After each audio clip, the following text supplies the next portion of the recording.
আজকের প্রধান অতিথি আমিরে জামাত ডক্টর শফিকুর রহমান, মঞ্চে উপবিষ্ট বাংলাদেশ জামাত ইসলামের সহকারী সেক্রেটারি জেনারেল মৌলানা আব্দুল হালিম, মঞ্চে উপবিষ্ট 10 দলীয় নির্বাচনী ঐক্যের সর্বস্তরের নেতৃবৃন্দ, পঞ্চগড়ের 2 আসনের এমপি ক্যান্ডিডেট, আমাদের সকলের প্রিয় সুফি ভাই সহ আমার সামনে উপস্থিত সাংবাদিক ভাইয়েরা, আমার নিজ জেলা পঞ্চগড়ের প্রাণপ্রিয় ভোটারেরা, প্রাণপ্রিয় পঞ্চগড়ের জনগণ, সবাইকে জানাই আমার দল জাগপার পক্ষ থেকে সংগ্রামী সালাম এবং শুভেচ্ছা। আসসালামু আলাইকুম। আপনারা কেমন আছেন? এই ঐতিহাসিক চিনিকল মাঠটা আমার জন্য অত্যন্ত আবেগপ্রবণ একটা জায়গা। পাকিস্তান পিরিয়ডে আমার মরহুম দাদা গমির উদ্দিন প্রধানের হাতে পঞ্চগড়ের এই চিনিকলটা গঠিত হয়েছিল। সেই পঞ্চগড় চিনিকলের মাঠে দাঁড়িয়ে কথা বলা আমার জন্য আবেগের বিষয়। এই সেই পঞ্চগড় চিনিকল মাঠ, যেখানে আমার মরহুম পিতা শফিউল আলম প্রধানের জানাজা অনুষ্ঠিত হয়েছিল। এই মাঠে দাঁড়িয়ে আমার জন্য কথা বলা একটু কষ্টদায়ক, পুরানো স্মৃতিগুলো ভেসে ওঠে। কিন্তু যেই নির্বাচনী ঐক্য গঠন করা হয়েছে, ফ্যাসিস্ট হাসিনা মুক্ত বাংলাদেশে আগামী 12 তারিখে যেই জাতীয় নির্বাচন আয়োজন হতে যাচ্ছে, জুলাই গণ অভ্যুত্থানে হাজারো শহীদের রক্তের বিনিময়ে যেই নতুন বাংলাদেশ গঠন করার পরিকল্পনা নেওয়া হয়েছে, সেই পরিকল্পনার অগ্রনায়ক, যাকে আমি গতকাল ঢাকার মিরপুরে বলে এসেছিলাম, 299টা আসনের মানুষ এমপি ক্যান্ডিডেট নির্বাচন করবে, মিরপুর 15-র ভোটাররা প্রধানমন্ত্রী নির্বাচন করবেন, সেই ডাক্তার শফিকুর রহমানের নেতৃত্বে আমরা যারা একত্রিত হয়েছি। উনি বলেছেন যে ঐক্যবদ্ধ বাংলাদেশের কথা, আমরাই সেই ঐক্যবদ্ধ বাংলাদেশ, আমরাই বাংলাদেশ, যেই বাংলাদেশে নতুন করে কোন জালিমের উত্থান হতে দেওয়া হবে না। সংগ্রামী সাথী এবং বন্ধুগণ, আমাদের নেতা ডাক্তার শফিকুর রহমান স্পষ্ট ভাষায় জানিয়ে দিয়েছেন, যদি এই 10 দল ঐক্যবদ্ধভাবে রাষ্ট্রীয় ক্ষমতায় যায়, তাহলে বাংলাদেশে যারা রয়েছেন, যাদের বয়স 6 বছরের নিচে, যাদের বয়স 60 বছরের উপরে, তাদের চিকিৎসার জন্য কোনো খরচ লাগবে না। আমি একটু দুশ্চিন্তায় পড়েছিলাম এটা শুনে, কারণ আমার জেলা পঞ্চগড়ে তো চিকিৎসার ভালো ব্যবস্থাই নাই। 6 বছরের নিচে শিশুরা আর 60 বছরের উপরের মুরব্বীরা চিকিৎসা কিভাবে নেবেন? আমার নেতা ডাক্তার শফিকুর রহমান তার পরপরই ঘোষণা করেছেন, কোন বৈষম্য চলবে না।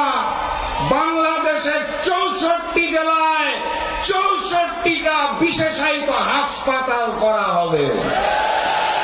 অতএব এই 10 দল যদি ক্ষমতায় যায়, তাহলে আমি বিশ্বাস করি আমাদের নেতা যেই কথা দিয়েছেন তিনি কথা রাখবেন। পঞ্চগড়ে একটি উন্নত বিশেষায়িত হাসপাতাল গঠন করা হবে ইনশাআল্লাহ। তবে আমি একই সাথে সাথে পঞ্চগড়বাসীর পক্ষ থেকে আবেদন জানাতে চাই, পঞ্চগড়ের মানুষ দীর্ঘদিন ধরে অবহেলিত। বিশেষায়িত হাসপাতালটা দিবেন ধন্যবাদ, সাথে সেটাকে মেডিকেল কলেজে রূপান্তর করতে হবে ইনশাআল্লাহ। এটা আমাদের প্রাণের দাবি। এখানেই ডাক্তার শফিকুর রহমান থেমে যান নাই। উনি ঘোষণা দিয়েছেন বাংলাদেশের যারা কৃষক রয়েছে তাদের কৃষি কর্মকাণ্ড সুন্দরভাবে পরিচালনা করার জন্য কৃষি যেই ঋণ দেওয়া হয় সেটাতে কোনো সুদ থাকবে না, সুদ মওকুফ করে দেওয়া হবে কৃষকদের জন্য। আমার এই পঞ্চগড় জেলা কৃষি নির্ভর জেলা, এই পঞ্চগড় জেলার কৃষকরা ভবিষ্যতে কৃষি ঋণ নিলে ডক্টর শফিকুর রহমান প্রধানমন্ত্রী হিসেবে সেই কৃষি ঋণে কোনো সুদ রাখবেন না। বলেন আলহামদুলিল্লাহ। এইখানে উনি থেমে যান নাই, উনি এরপরে ঘোষণা দিয়েছে ফ্যাসিস্ট আমলে যেই সকল কলকারখানা বন্ধ করে দেওয়া হয়েছে উনি দায়িত্ব পেলে সেই সকল বন্ধ কলকারখানাকে খুলে দেওয়া হবে। আমার সাথে সাথে মাথায় এসেছে আমার পঞ্চগড় জেলার চিনি কলটা যেটা আমার দাদা বানিয়েছিল, ফ্যাসিস্ট আমলে যেটা বন্ধ করে দেওয়া হয়েছিল, ডক্টর শফিকুর রহমান প্রধানমন্ত্রী হলে 10 দল ক্ষমতায় গেলে আমাদের প্রাণের চিনি কল আবার নতুন করে জেগে উঠবে। আমরা সেই দিনের অপেক্ষায় আছি। আমরা ফেব্রুয়ারি মাসের 12 তারিখের অপেক্ষায় আছি, যেদিন পঞ্চগড়ের জনগণ সকালবেলা ঘর থেকে বেরোবে, গণভোটে হাঁকে জয়যুক্ত করবে, পঞ্চগড় একে শাপলাকলিকে জয়যুক্ত করবে, পঞ্চগড় 2 দাঁড়িপাল্লাকে জয়যুক্ত করবে ইনশাআল্লাহ। আপনাদের যেটা বলতে চাই, আমাদের আজকের যিনি প্রধান অতিথি ডক্টর শফিকুর রহমান, ওনার চুল এবং দাড়িগুলো সাদা রঙের, দেখলে মনে হয় বৃদ্ধ মানুষ। আমি বিভাগীয় সমাবেশে যখন সারা বাংলাদেশে ঘুরেছি আমি দেখেছি ডক্টর শফিকুর রহমান আমাদের চেয়েও তরুণ, আমাদের চেয়েও যুবক। এরকম একটা নেতৃত্ব আমরা চেয়েছিলাম যারা আগামীর বাংলাদেশ গড়ার জন্য জেগে উঠবে, বাংলাদেশের মানুষকে একত্রিত করবে, ঐক্যবদ্ধ করবে, ইসলামের বাংলাদেশ গড়ে তুলবে, কুরআনের বাংলাদেশ গড়ে তুলবে, ন্যায় এবং মানবিকতার বাংলাদেশ গড়ে তুলবে। মহান রব্বুল আলামিন আমাদের দোয়া কবুল করেছেন। 54 বছর ধরে নিপীড়িত বাংলাদেশকে পথ দেখানোর জন্য উনি আমাদের জন্য পাঠিয়েছেন ডক্টর শফিকুর রহমানকে। আমরা কি ডক্টর শফিকুর রহমানের সাথে আছি? আমরা কি 12 তারিখ আমাদের রায় জানাবো? কথাবার্তা পরিষ্কার। জুলাই যেই হাজারো শহীদের রক্তের বিনিময়ে নতুন বাংলাদেশ পেয়েছি, সেই বাংলাদেশকে যারা হিন্দুস্তানের কাছে আবার নতুন করে করদ রাজ্য বানাতে চায়, যারা লন্ডন থেকে দেশে আসার আগে ভারতের কাছে দস্তখত করে বাংলাদেশে পা দেয়, তাদের কাছে, সেই নতুন জালিমের কাছে, সেই নতুন স্বৈরাচারের কাছে বাংলাদেশ নিরাপদ নয়। অতএব সর্বপ্রথম ইমানি দায়িত্ব, যারা সংস্কারকে রুখে দিতে চায় তাদের জবাব দিতে হবে, চাঁদাবাজির জবাব দিতে হবে, যারা পাথর দিয়ে মানুষ হত্যা করে তাদের জবাব দিতে হবে। ওই জুলাইয়ের শহীদদের কসম আমরা 12 তারিখ গণভোটে হাঁকে জয়যুক্ত করব, হাঁকে জয়যুক্ত করব, হাঁকে জয়যুক্ত করব ইনশাআল্লাহ। এটা আমাদের প্রথম ইমানি দায়িত্ব। আমাদের দ্বিতীয় ইমানি দায়িত্ব শাপলাকলি এবং দাঁড়িপাল্লাকে জয়যুক্ত করা। যেই ডক্টর শফিকুর রহমানের কথা বলছিলাম, দেখুন ওনার সুদৃষ্টি দূরদৃষ্টি, উনি নির্বাচনী প্রচারণা, ওনার নিজ আসন ঢাকার মিরপুরের পরে যখন যাত্রা শুরু করলো, আমাদের এই অবহেলিত পঞ্চগড়ে ওনার প্রথম অনুষ্ঠান।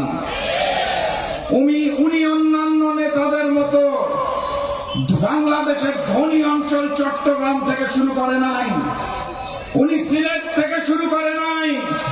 উনি জানে উত্তর জনপদ অবহেলিত, উনি উত্তর জনপদের বাংলাদেশ এক আসন দিয়ে ওনার নির্বাচনী প্রচারণা শুরু করেছেন। এটা আমাদের জন্য এক বিশাল পাওয়ার বিষয়, কারণ উনি আমাদের দিকে মুখ তুলে তাকিয়েছেন। মহান রব্বুল আলামিনের রহমত ওনার উপর আছে। আমরা যদি বেঈমানি না করি তাহলে এই পঞ্চগড়ের ঐতিহাসিক চিনিকল মাঠে দাঁড়িয়ে ওয়াদা করে যাচ্ছি 12 তারিখের পর বাংলাদেশের নতুন প্রধানমন্ত্রীর নাম ডাক্তার শফিকুর রহমান। সংগ্রামী সাথী এবং বন্ধুগণ, ওই যে নতুন জালেম যারা সৃষ্টি হয়েছে তারা নতুন করে কি সব কার্ড যে আমি দেখাই, কোন কার্ড দিলে বলে কি হবে, কোথায় কোথায় বলে টাকা পয়সা দিয়ে দিবে, কি বলে কৃষিতে কি দিয়ে দিবে, আমি খালি শুনি আর হাসি। ওই অতীতে এক জালেম ছিল, 10 টাকায় নাকি চাল দিত কেজি, মনে আছে আপনাদের? সেই 10 টাকার চাল পেয়েছিলেন, ঘরে ঘরে চাকরি পেয়েছিলেন, মূলা ঝুলানো হয়েছিল। লন্ডন থেকে আগত নতুন পীর সাহেব, যিনি নতুন ইমাম সেজেছেন, উনি নাকি কোন কার্ড দিবে আর বাংলাদেশ বেঁচে যাবে। আমি বিনয়ের সাথে জানতে চাই, ওই যে কার্ডখানা দিবেন ওটার বদলে কত টাকা চাঁদা দাবি করবেন আগে সেইটা বলেন। আপনাদের চাঁদার যন্ত্রণায় দেশের মানুষ জর্জরিত। আপনাদের ওই সকল কার্ডের খেলা বাংলাদেশের মানুষ আর বিশ্বাস করে না। বাংলাদেশের মানুষ জানিয়ে দিয়েছে ঐক্যবদ্ধ বাংলাদেশের পক্ষে, 10 দলের পক্ষে আগামীতে বুলন্দ আওয়াজ উঠবে। 12 তারিখে আমাদের জয় নিশ্চিত সুনিশ্চিত ইনশাআল্লাহ। আমার প্রাণপ্রিয় পঞ্চগড়বাসী, এখানে যারা তরুণ সমাজ আছেন, যারা যুব সমাজ আছেন, তাদেরকে আমি একটা দায়িত্ব দিয়ে যেতে চাই। সেটা হচ্ছে পুরাতন জালেমের মতো নতুন জালেম আগে ভোটের আগের রাত থেকে যাতে ভোটের বাক্স নিয়ে টানাটানি করতে না পারে, দখল করতে না পারে, এর জন্য প্রস্তুত থাকতে হবে। প্রত্যেকটা ভোট কেন্দ্র আগের রাত থেকে পাহারা দিতে হবে। ফলাফল ঘোষণার আগ পর্যন্ত ইমানি দায়িত্বের সাথে প্রত্যেকটা ভোট কেন্দ্র পাহারা দিয়ে রাখতে হবে। আমরা পঞ্চগড়ের মুরব্বীদের কষ্ট দিতে চাই না। তারা আসবে, ভোট প্রদান করবে, বাড়িতে চলে যাবে। কিন্তু তরুণ সমাজ এবং যুবক সমাজ যারা আছে, আগের রাত থেকে ফল ঘোষণার আগ পর্যন্ত প্রত্যেক ভোট কেন্দ্রে পাহারা চাই। যতক্ষণ ঘোষণা আসবে না সার্জিস আলম জয়যুক্ত হয়েছে, যতক্ষণ ঘোষণা আসবে না সুফি ভাই জয়যুক্ত হয়েছে, তার আগ পর্যন্ত ভোট কেন্দ্র ছাড়া যাবে না। চারপাশ থেকে ষড়যন্ত্র চলছে। ঢাকা নির্বাচন কমিশন, যেখান থেকে সারা বাংলাদেশের ভোট পরিচালনা করা হবে, তার সামনে যে ছাত্রদল গুন্ডাদের মতো পেশি শক্তি ব্যবহার করা শুরু করেছে, তারা আদালতের চাপ প্রয়োগ করা শুরু করেছে, তারা প্রশাসনের চাপ প্রয়োগ করা শুরু করেছে।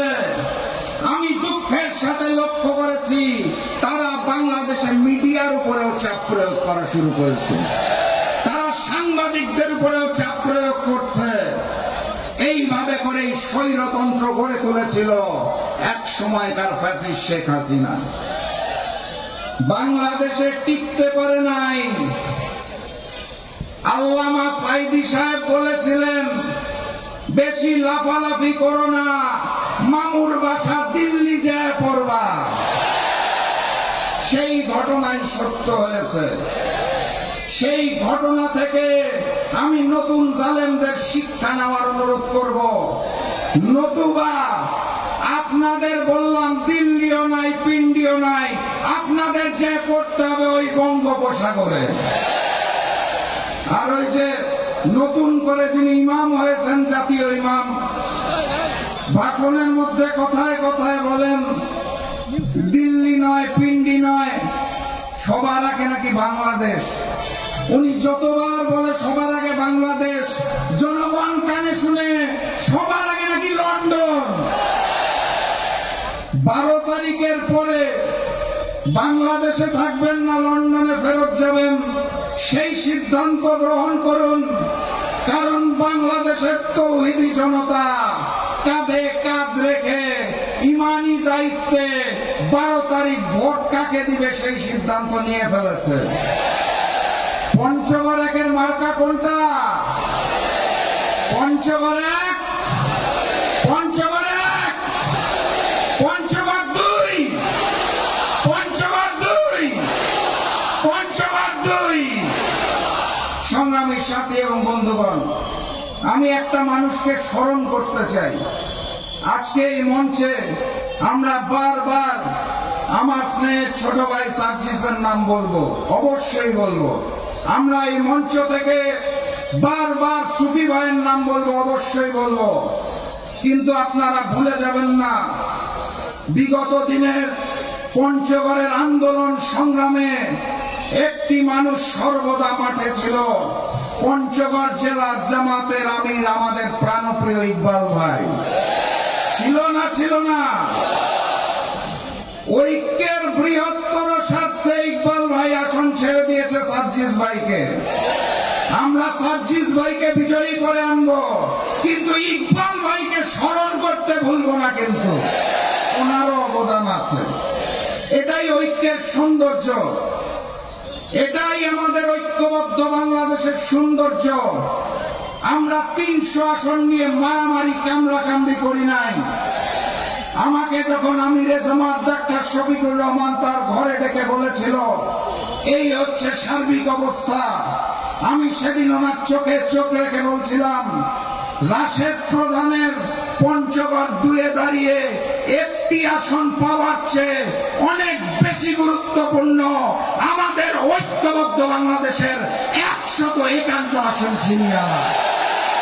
আমার আসনের প্রয়োজন নাই। সুফি ভাই 1 বছরের উপর কাজ করছে, আমি সুফি ভাইয়ের সাথে যে ভোট করব, আমি সার্জিসের সাথে ভোট করব। আমিরে জামাত সেদিন আমাকে মগবাজার কেন্দ্রীয় কার্যালয় বুকে জড়িয়ে ধরেছিলেন। আমি সারা বাংলাদেশের মানুষের ভালোবাসা অর্জন করেছি। একটি এমপি মানুষের থেকে যেই ভালোবাসা পায়, তার 100 গুণ ভালোবাসা একটি আসন বিসর্জন দিয়ে আল্লাহর তরফ থেকে আমি পেয়েছি, আলহামদুলিল্লাহ। অতএব যেটা বলছিলাম, ইকবাল ভাইয়ের অবদানকে ভুলে যাওয়া যাবে না। সুফি ভাইয়ের জন্য ঐক্যবদ্ধ হয়ে কাজ করতে হবে, আমাদের ভাই সার্জিসের জন্য ঐক্যবদ্ধ হয়ে কাজ করতে হবে। পঞ্চগড় 1 আসনে দাঁড়িপাল্লা নাই কেন, এটা নিয়ে মন খারাপ করা যাবে না। আর আমি জাস্ট ছোট্ট করে পঞ্চগড়ে জাকপার যারা আছেন আমার দলের, তাদের স্পষ্ট ভাষায় জানিয়ে দিতে চাই, ডাক্তার শফিকুর রহমান যেই ঘোষণা দিয়েছে সেটা আমাদের সকলের ঘোষণা। আমরা সকলে মিলে ঐক্যবদ্ধ বাংলাদেশ।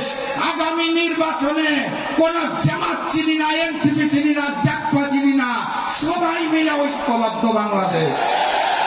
ঐক্যবদ্ধ বাংলাদেশের যিনি দাঁড়িয়েছেন, যেই প্রতীকে দাঁড়িয়েছেন, সেটাই 12 তারিখ পর্যন্ত আমার দল। আমি পঞ্চগড় 1-এ দাঁড়িয়ে এনসিপির একজন কর্মী। আমি পঞ্চগড় 2-এ প্রবেশ করা মাত্র রাশেদ প্রধান জামাতের একজন সাধারণ কর্মী, কোন নেতা নয়। 12 তারিখ পর্যন্ত পঞ্চগড়ে আমাদের দুটোই নেতা, এক হচ্ছে সার্জিস ভাই, আরেক হচ্ছে সুফি ভাই। কোন দলের ভেদাভেদ নাই, শাপলা কলি এবং দাঁড়িপাল্লার জয় চাই। প্রতীক নির্বাচনের গল্পে গণভোটকে ভুলে যাবেন না তো। গণভোট মানে বুঝেন তো আপনারা? ওই যে যারা সংস্কার চায় না, যারা নতুন করে জালিম হতে চায়, যারা নতুন করে স্বৈরাচার হতে চায়, যারা আওয়ামী লীগের মতো শেখ হাসিনার মতো ফ্যাসিজম কায়েম করতে চায়, তারা বড় নেতারা মুখে হা বলবে, আসলে কিন্তু তারা ন্যায়ের পক্ষে। আমরা তো সংস্কার চাই নাকি? আমরা তো চাই দেশটা উন্নত হোক, মানবিক হোক, চাই নাকি? তাহলে গণভোটে কাকে ভোট দিতে হবে? গণভোটে হা বলো, গণভোটে হা বলো, গণভোটে হা বলো। শাপলা কলিতে সিল মারো, দাড়ি পাল্লায় সিল মারো। সংগ্রামী সাথী এবং বন্ধুগণ, বক্তব্য আর দীর্ঘায়িত করতে চাই না। আপনাদের স্পষ্ট ভাষায় শুধু মনে করিয়ে দিতে চাই, পঞ্চগড়ের জমিনে গমিরউদ্দিন প্রধান, শফিউল আলম প্রধান যেভাবে দায়িত্ব নিয়ে কাজ করেছিল, আপনাদের সুখে দুঃখে বিপদে আপদে রাশেদ প্রধান আপনাদের সাথে থাকবে, কথা দিয়ে যাচ্ছি, ওয়াদা করে যাচ্ছি। কিন্তু 12 তারিখের আগে প্রতীক এবং দলের অভিমান বন্ধ করতে হবে। আমাদের মার্কা নির্ধারিত, গণভোটের মার্কা নির্ধারিত। গণভোটে হাকে জয়যুক্ত করে, পঞ্চগড় 1-এ শাপলাকলিকে জয়যুক্ত করে, পঞ্চগড় 2-এ দাঁড়িপাল্লাকে জয়যুক্ত করে আমরা বাংলাদেশ 1 আসন অর্থাৎ পঞ্চগড় 1, বাংলাদেশ 2 আসন পঞ্চগড় 2, এই দুটি আসন ফেব্রুয়ারি মাসের 12 তারিখে আমাদের রাহবার ডাক্তার শফিকুর রহমানকে উপহার দিব। ওয়াদা করুন সবাই, দুয়া তুলে ওয়াদা করুন। বাংলাদেশ 1 আসন সার্জিস আলমকে জয়যুক্ত করব, ডাক্তার শফিকুর রহমানকে উপহার হিসাবে আসনটি দিব। পঞ্চগড় 2 আসন সুফি ভাইকে জয়যুক্ত করব এবং বাংলাদেশের 2য় আসন ডাক্তার শফিকুর রহমানকে উপহার হিসাবে দিব। সবাই ওয়াদা করেছেন 151-র মধ্যে 2টা আসন পাস, আর বাকি 149 আসন ইনশাআল্লাহ আমরা সারা বাংলাদেশ ঘুরে জয়যুক্ত করে নিয়ে আসব। সেই কথাই থাকলো, আবারও দেখা হবে, আবারও কথা হবে। মজলুম মানবিকতার পক্ষে, ইসলামের পক্ষে, কুরআনের পক্ষে নতুন বাংলাদেশ আমরা সকলে মিলে গড়ে তুলব। সেই আহ্বান জানিয়ে আপনাদের ওয়াদাটুকু নিয়ে আমি আজকের মতো বিদায় নিচ্ছি। বিজয়ের পথে যাত্রা শুরু, জীবন অথবা মৃত্যু। স্লোগানটা হবে নাকি একবার?